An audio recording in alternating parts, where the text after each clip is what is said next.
ရဲဘုံကြတော့လေမြတ်စွာဘုရားဘယ်လိုဟောထုံဆိုရဟန်းတွေကိုတုတ်တန်တစ်ခုမှာသဗ္ဗတယတဏိကတုတ်တန်မှာဘာဟောသွားတာလဲရဟန်းတို့မင်းတို့တွေသိကံကောင်းကြတယ်လူဘဝရပြီးတော့တရားအထုတ်ခွင့်ရနေတာအလွန်ကံကောင်းတာလောကမှာသဗ္ဗတယတဏိကငရဲဆိုတာရှိတယ်မျက်စိကမြင်လိုက်လို့ရှိရင်မြင်လိုက်တဲ့အရာမှန်သမျှကကြောက်မွေ့ဖွယ်ရာထိတ်လန့်မွေ့ရာတွေချီပဲစိတ်ချမ်းသာစရာတစ်စက်မှမရှိဘူးမျက်စိကမြင်ရတဲ့ဟာတွေကကြားရတဲ့အရာတွေကလည်းပဲချီနူးစရာတစ်ခုမှမရှိဘူး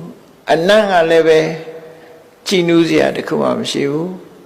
အရသာကလည်းပဲချီနူးစရာတစ်ခုမှမရှိဘူးမျက်စိနာနာလျှာကာယခန္ဓာကိုယ်ထိတွေ့ရတဲ့ဟာတွေကလည်း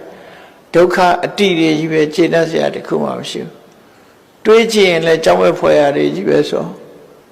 မျက်စိနာနာလျှာကာယအထိတွေ့အလုံးကိုကြမ်းတမ်းရက်ဆက်ပြီးဒလဇတ်ဆဲဒုက္ခတွေနဲ့ကြုံတာဘယ်လိုလုပ်တရားထုတ်လို့ရမလဲငရဲဆိုတာအဲ့လိုပဲဒလဇတ်ဆင်းရဲနေလို့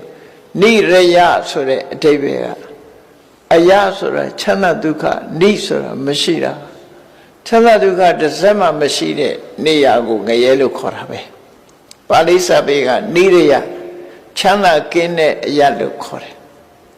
ချမ်းသာကင်းတဲ့ဘုံဘဝကိုနိရယလို့ခေါ်တယ်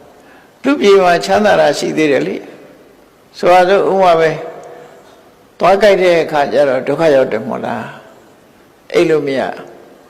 သွားကြိုက်တယ်နားကြိုက်တယ်ဆိုတာခံရခက်တယ်တခုနာကျင်နေပြီဆိုခံရခက်တယ်